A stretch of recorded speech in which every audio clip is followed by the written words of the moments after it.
acha que você é estressado? Há quanto tempo você vem ouvindo que é estressado e acreditando nisso?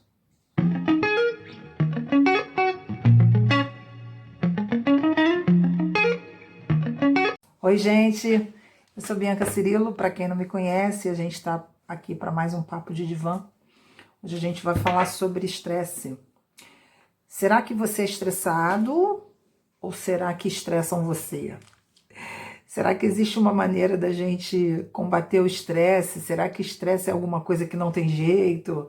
Será que realmente, em função de tudo que a gente vive numa sociedade corrida, acelerada, será que dá para a gente não ser estressado? Então vamos lá, a gente vai bater um papo hoje, aqui no Papo de Divã, falando sobre estresse. Primeira coisa, gente, quando a gente fala assim, né? Eu sou estressado. Existe uma questão muito importante nessa afirmativa, porque normalmente as pessoas elas se definem a partir dos seus problemas psicológicos. É muito comum a gente observar isso, e isso é extremamente sério, que as pessoas falam assim, eu sou ansioso, eu sou estressado, eu sou medroso, eu sou assim mesmo, eu sou culpado por tudo. Como se essas coisas fossem fatais, né? Como se essas coisas já tivessem, assim, já fizessem parte da natureza de vocês. Isso é muito sério, porque na hora de você enfrentar, você vai primeiro ter que passar por vencer essa crença de que, eu sou estressada, eu sou estressado, não tem jeito, sempre foi assim, desde que eu me entendo por gente, eu sou estressado. Bom, uma primeira reflexão que a gente queria deixar aqui é a seguinte, não existe, a gente tem um hábito, que é um hábito bastante interessante na formação do indivíduo. A gente vem de uma tradição de contos de fadas. O que seria isso? Olha só, quando a gente é criança, a gente acredita, né, em Papai Noel, em Fada Madrinha, em Branca de Neve, e faz parte da construção do imaginário infantil. A gente tem que acreditar mesmo, não existe nenhum problema nisso, né? Faz parte do desenvolvimento humano a gente passar por esse período mágico. E eu, como psicóloga, digo a vocês que isso é fundamental para a criança mesmo ter uma base de construção de sonhos, idealização. Isso, a estimulação da fantasia, ela é extremamente importante para o desenvolvimento humano. Infelizmente, algumas pessoas são atropeladas por vidas duras e essa parte fica em branco, né? Ou fica assim bastante afetada, tendo em vista a privacidade, a privação, melhor dizendo, né? A privação de coisas que as pessoas passam, situações que são lamentáveis. Muito bem. E esse conto de fadas, às vezes, ele permanece por muito tempo, né? O que eu estou querendo dizer com isso? A gente fica com uma crença de que quando você vive esse conto de fadas, né? As pessoas que não conseguem sair dessa fase, elas acham que todas as soluções dos problemas, elas tendem a achar, né? Não estou afirmando algumas, elas tendem a achar que a solução dos problemas é mágica, como uma fada madrinha que chega lá para Cinderela e fala assim, toma que eu resolvo o seu problema, né? E eu vejo muitos adultos, né, com quase 30 anos de clínica, eu vejo muitos adultos ainda com essa expectativa mágica, vai acontecer alguma coisa, e essa expectativa mágica é a grande exploração de muitas pessoas que querem vender sonhos, né? O vendedor de sonhos que fala para você que, você faz isso, faz aquilo e resolve. Não é isso. Não existe nenhuma mágica se você não passar. A grande mágica é quando você assume as rédeas da sua vida.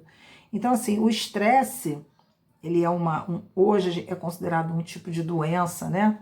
Nem sempre foi assim, e a gente tem vários níveis do estresse, né? Fases que são fases de alerta, até chegarmos a uma fase aguda, uma fase bastante séria do estresse. Eu não vou aqui trazer essa informação muito técnica. A ideia é a gente entender que o estresse é o quê?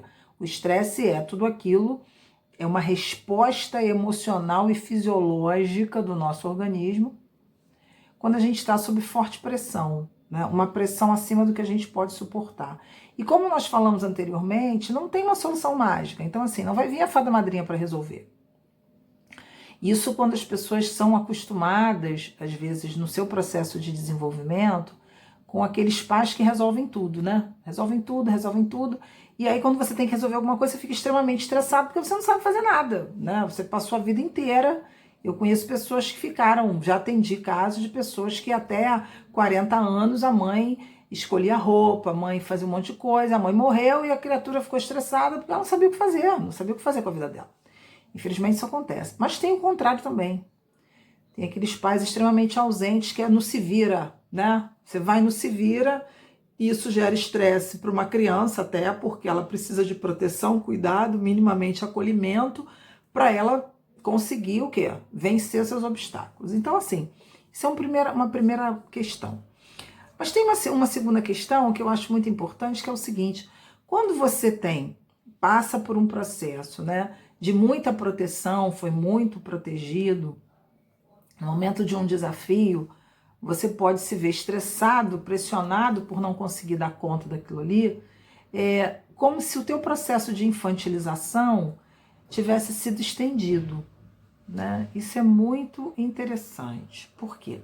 Porque a gente vê adultos que ficam com essa expectativa do mágico e criam verdadeiros problemas na convivência porque elas acham que as pessoas têm que resolver o problema delas, né? Isso é muito doloroso, é muito sofrido. Então o nível de estresse aumenta absurdamente. Por quê? Porque eu quero a solução mágica não vem, ninguém resolve a minha vida, né? E eu não consigo também porque eu me sinto incapacitado. E hoje a gente tem vários mecanismos de infantilização, né? Porque a gente cresce e nem sempre crescer do ponto de vista cronológico significa crescer emocionalmente. Nós temos uma sociedade que ela fabrica uma multiplicidade de estímulos. E se você não tem minimamente poder sobre você, o que vai acontecer? Você vai ficar extremamente estressado com tudo que oferecem, você vai querer vivenciar tudo, porque existe uma política hoje de convivência, uma política de existência, eu diria, que se você não vivenciar tudo, você vai perder alguma coisa como se isso fosse ruim. E aí é uma coisa muito interessante, né? Nem tudo a gente vai poder vivenciar, porque nem tudo é necessário. Acho que o grande motivo do estresse hoje que eu vejo como profissional de saúde é que as pessoas querem vivenciar tudo como se de tudo precisassem. E a gente não consegue, né? Muitas não conseguem minimamente olhar para si e falar assim: o que realmente é válido? O que é bom para mim? Né? O que eu posso, de fato, que eu preciso? E o nível de estresse aumenta por quê? Porque aí entra uma segunda questão, né? Além de eu querer vivenciar tudo, né? E ter essa infantilização esticada, ou seja, no momento do estresse, no momento da pressão, eu não sei lidar, porque às vezes eu fui muito super protegido, né? Ou o contrário, eu não fui super protegido, então fiquei desde muito cedo tendo que dar meu jeito, me virar, e aí eu vou crescendo muito mais vulnerável a estímulos estressores, porque quando você é criança, como nós falamos, você precisa de apoio, para que você seja um adulto de fato adulto, né? E o que a gente mais tem é adultos que se sentem crianças e não conseguem dar conta da sua vida, ficam estressados.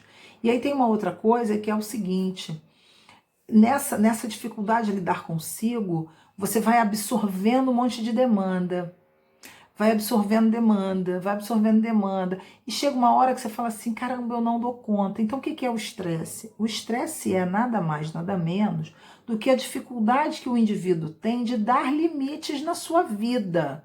A pessoa não consegue limitar as suas atividades. Ela acha que ela tem que fazer tudo, porque a gente está numa sociedade que ninguém pode perder nada, e a gente não consegue focar, a gente não consegue viver o presente, a gente quer viver tudo ao mesmo tempo, até no presente, ou não vive o presente de uma maneira bacana, ou seja, fica pensando no passado ou no futuro, ou então você vive aquele presente full time, onde você não consegue minimamente se organizar, porque quem não se conhece vai absorver qualquer coisa. Essa é a grande questão. Hoje nós estamos em alta com a discussão da psicologia. Quando eu me formei, há quase 30 anos atrás, psicologia era um negócio assim. Hoje as pessoas estão discutindo saúde mental, por quê? Porque chegou um ponto de convivência na nossa sociedade que não dá para você descartar a tua saúde mental hoje. Ou você pensa nisso, ou você vai continuar na bola de neve, empurrando, e não vai conseguir dar conta das suas questões. Então, assim, olha que curioso.